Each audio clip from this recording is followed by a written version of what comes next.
Hello, good evening.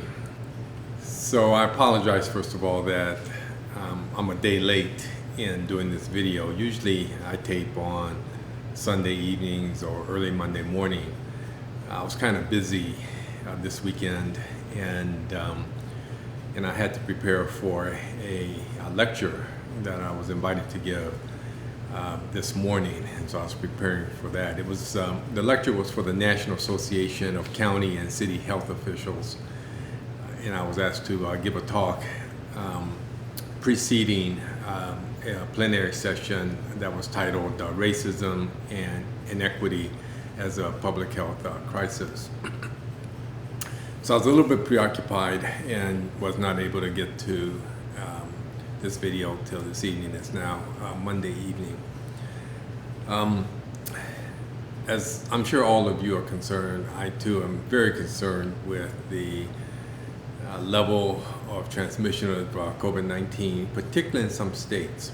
What's happening in Arizona, and Florida, and California, and Texas is just remarkable.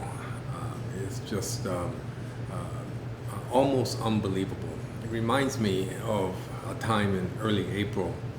I was on a Zoom or Microsoft Teams call with a number of my fellow university president colleagues throughout the country. And we were discussing what we might do for the summer.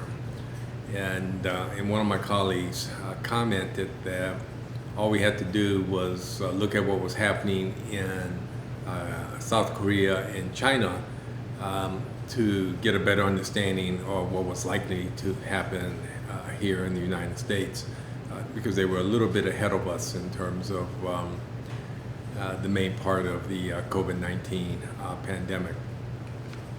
And I disagreed, and I disagreed because one of the features of America, quite frankly, and part of our psyche, think about Daniel Boone, for example.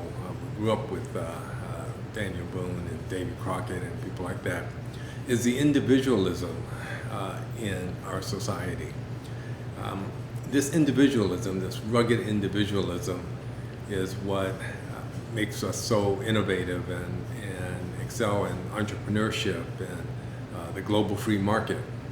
But from a strictly public health perspective, it's not the best thing.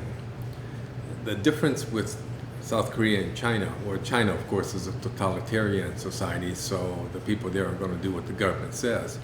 South Korea is certainly not a totalitarian society, but they don't have the same level of individual rights and freedom of expression, freedom of speech, as we do here in the United States.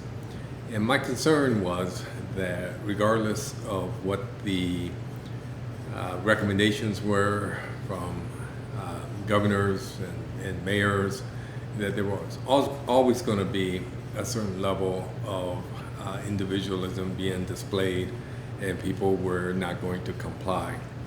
And I think, quite frankly, that's part of the issue that we have here. And when you look at the sequela of that, the outcome of that, it's actually really remarkable. For example, in South Korea, you have about 30, maybe 40 new cases of coronavirus daily.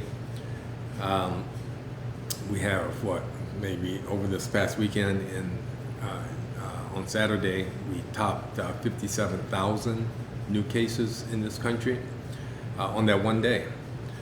Now, one might argue that, we have a larger population than South Korea. True, but China has a much bigger population than the United States.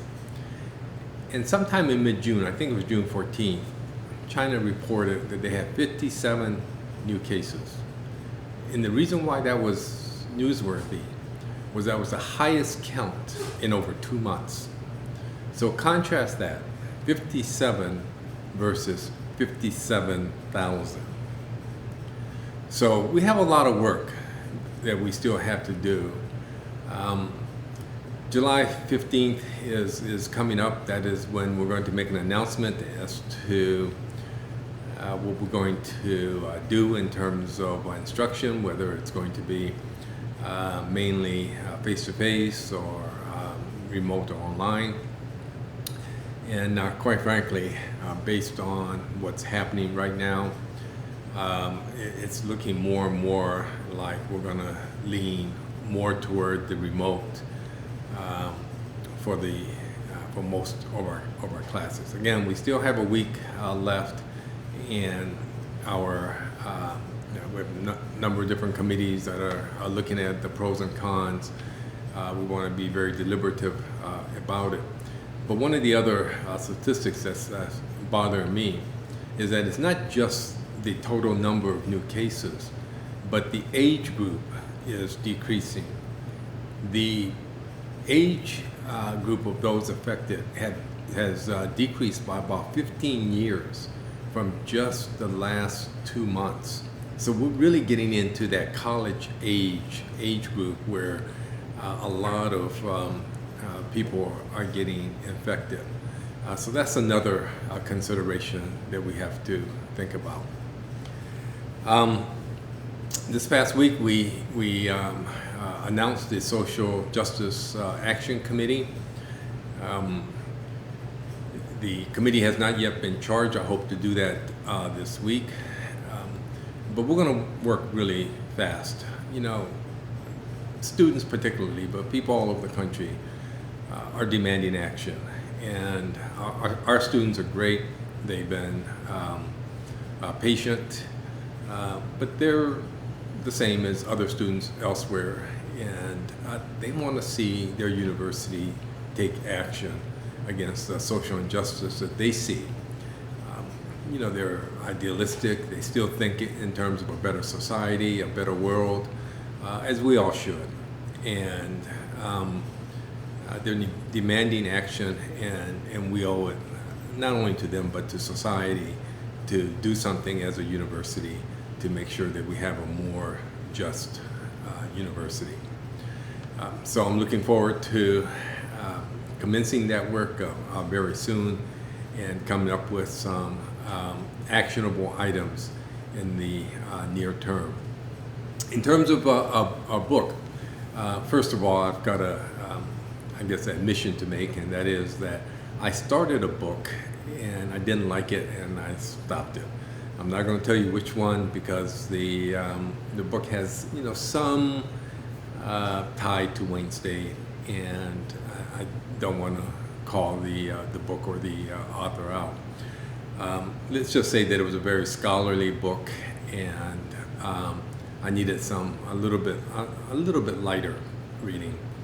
So I went to the bookstore on my iPad and found an ebook, and the book is called Educated, and it's by Tara Westover, I think it is.